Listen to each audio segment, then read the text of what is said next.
наше шествие продолжает флаг Республики Татарстан. Флаг Татарстана на сцене, зелено-бело-красный триколор и в зале. Так свое шествие по национальному чемпионату в Южно-Сахалинске начинает команда нашей республики. Она одна из самых многочисленных – 80 человек. Пройдет чуть больше года, и Казань примет мировой чемпионат WorldSkills. Мы готовимся к нему. Мы сделаем все, чтобы он стал одним из самых лучших чемпионатов, которые когда-либо проводились в движении WorldSkills. Очевидно, что WorldSkills в России – это локомотив. Движение с каждым годом только набирает обороты в нашей стране, а молодые специалисты – это будущее России. Такой месседж участникам соревнований в Телеграме передал Владимир Путин. Рассчитываю, что проведение финала 6-го национального чемпионата «Молодые профессионалы WorldSkills Россия» будет способствовать повышению качества и конкурентоспособности отечественного профессионального образования.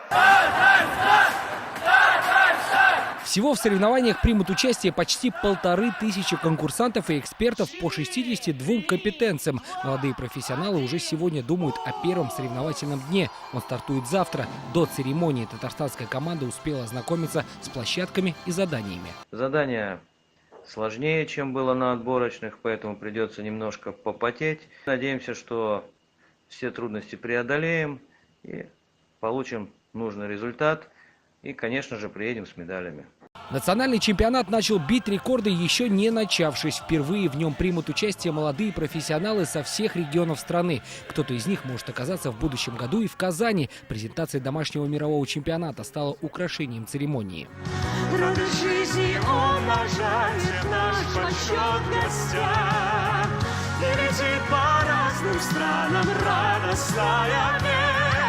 Сегодня у Казани появился и новый посол. Выбор пал на популярного среди молодежи рэп-исполнителя Ливана Горозию, больше известного как L1. Для меня огромная честь быть послом WorldSkills в Казани.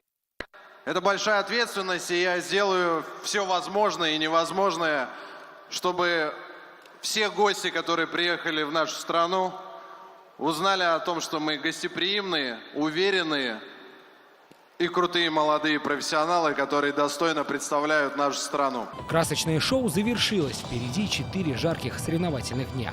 Сергей Хайдаров, ТНВ, Южно-Сахалинск.